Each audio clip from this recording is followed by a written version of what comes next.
Price Lord. கர்த்தருடைய நாமத்திற்கு மகிமை உண்டதாக. இந்த நாளில் நாம் தியானிக்க இருக்கிற வேத பகுதி மத்தேயு எழுதின சுவிசேஷம் 7ஆம் அதிகாரம் 31ஆம் வசனம். ஆகையால் எண்ணத்தை உண்போம், எண்ணத்தை குடிப்போம், எண்ணத்தை உடுப்போம் என்று கவலைப்படாதீர்கள். இன்றைக்கு அநேகம் பேருக்கு என்ன பிரச்சனைனா, என்ன சாப்பிடுவோம், என்ன குடிப்போம், என்ன உடுத்துவோம் அப்படிங்கிறது தான் கவலை.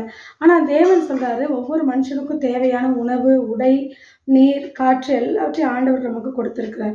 நம்ம ஆண்டவரை சார்ந்து கொள்ளும் பொழுது அவர் நமக்கு ப்ரொவைடராக இருக்கிறார். என்ன கேட்டாலும் தருவார். இதெல்லாம் கேட்கலாமா அப்படின்னு நீங்கள் நினைக்க வேண்டாம். எதை கேட்டாலும் தருவார். என்னுடைய வாழ்க்கையில் கூட நான் ஒவ்வொரு காரியத்துக்காக ஆண்டுகிட்ட தான் கேட்பேன். முதலாவது ஆண்டுகிட்ட கேட்பேன், ஆண்டவரே எனக்கு இது வேணும் அப்படின்னு சொல்லி ஆண்டுகிட்ட கேட்டு ஜெபம் பண்ணுவேன். ஆண்டவர் ஏற்ற நேரத்தில் எனக்கு தருவார். ஹல்லேலூயா. நம்ம எதை கேட்டாலும் ஆண்டவர் தருவார். நாமத்தினாலே நீங்கள் எதை கேட்டாலும் நான் உங்களுக்கு செய்வேன்னு சொல்லியிருக்காரு. அதனால் ஆண்டவர் செய்வார். சில நேரங்களில் அவர் செய்யாத போல காணப்பட்டாலும் நம்ம என்ன பண்ணக்கூடாதாமா, கவலைப்படக்கூடாது. கவலைனால ஒன்றையுமே நம்ம சாதிக்க முடியாது.